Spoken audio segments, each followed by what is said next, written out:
मी काय सांगतो जरा लक्ष देऊन ऐका. आपल्या ब्रँचमध्ये एक्झॅक्टली पॉवर फॅक्टर काय असतो, याचा फेज अँगल कसा डिटरमाइन करायचो, पॉवर फॅक्टर नेमका कुठे असतो, पॉवर फॅक्टर कमी पाहिजे का जास्त पाहिजे, अजूनही 70-80% पोरांना माहित नाही. साध्या सोप्या भाषेत सांगतो, लक्ष देऊन ऐका.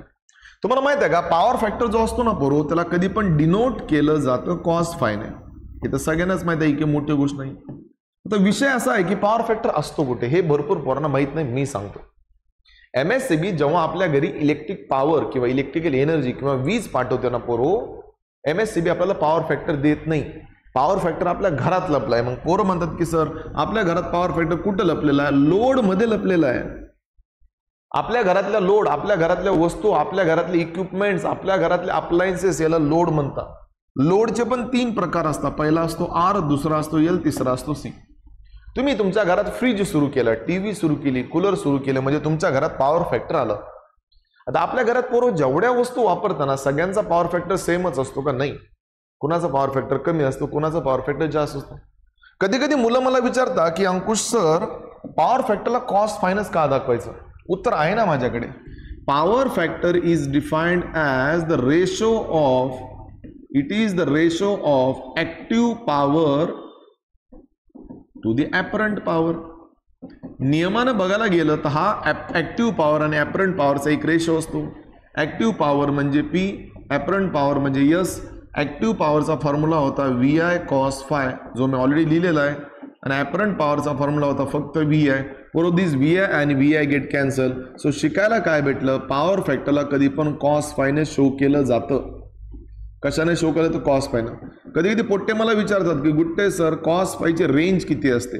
cos phi ची रेंज असते पोरो 0 to 1. जर पॉवर फॅक्टर कमी असेल 0च्या जवळ आणि 1च्या जवळ, जर तो 1च्या जवळ असेल तो सोन्याहून पिवळं म्हणजे तो बेस्ट आहे. पण जर तो 0च्या जवळ असेल म्हणजे तो वर्स्ट आहे. जेवढं जमल तेवढं पॉवर फॅक्टर जास्त पाहिजे. कसं आहे पोरो, पॉवर फॅक्टर वाढला ना ऍक्टिव्ह पॉवर वाढते, त्याचा आपल्याला फायदा होतो.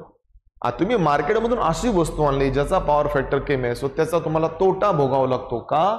कारण त्या वस्तूचं लाईट बिल खूप तगडे येतं. मग पोरं म्हणतात कॉस पायचा काय फॉर्म्युला आहे का? फॉर्म्युला पण आहे ना. रॉस काय करता तुम्ही? तर कॉस पायचा फॉर्म्युला तयार करण्यासाठी गुट्टे सर एक डोकं वापरताय. त्या डोक्या वापरण्याच्या मिनिंगला समजून घ्या. मी तुमच्या समोर एक ट्रँगल प्रेझेंट करत आहे, त्याला इम्पिडन्स ट्रँगल असं म्हणतात. इम्पिडन्स ट्रँगलमध्ये पोरो सगळ्यात मोठा हायपोटेनियस असतो, एक बेस असतो, एक हाईट. 90 डिग्रीचा अँगल होता. बापाची व्हॅल्यू म्हणजे Z. पहिला पोरगा म्हणजे R, दुसरा पोरगा म्हणजे X. 90 डिग्रीचा जो समोरचा अँगल असतो त्याला फाय म्हणतात. आता सरांना कोणता फॉर्म्युला पाहिजे? Cos phi. कॉस फायचा फॉर्म्युला काय असतो? साइन फाय म्हणजे समोरची बाजू डिवायडेड बाय कर्ण. पण कॉस फाय म्हणजे लगतीची बाजू डिवायडेड बाय कर्ण. आता लगतीची बाजू कोण आहे? R आहे. आणि हायपोटेनियस कोण आहे? Z आहे. सो कॉस फायचा फॉर्म्युला भेटला पोरो R/Z. परत एकदा सांगतो R/Z. तुम्ही याला असं पण लिहू शकता की घाबरायची गरज नाहीये. Cos phi is equals to R upon under root मध्ये R चा स्क्वेअर प्लस X चा स्क्वेअर. पोरो तुम्ही वरच्या सारखं लिहा की खालच्या सारखं लिहा, दोघांचं मिनिंग सेम आहे. परत एकदा मी दुसऱ्या वेळेस तुम्हाला याची रेंज सांगत आहे. याची रेंज असते 0 to 1. पण जेवढं जमल तेवढं मार्केटमधून अशीच वस्तू आणा ज्या वस्तूचा पॉवर फॅक्टर ना 1च्या जवळ पाहिजे. कुणाच्या जवळ पाहिजे? 1च्या जवळ. सो पॉवर फॅक्टर MSCB आपल्याला देत नाही. पॉवर फॅक्टर आपल्या घरात आहे. प्रत्येक वस्तूचा एक पॉवर फॅक्टर असतो. जेवढं कमी पॉवर फॅक्टर असलेली वस्तू तुम्ही मार्केटमधून परचेस करताय, म्हणजे पोरो त्या वस्तूचं लाईट बिल थोडं जास्त येणार आहे. असं का?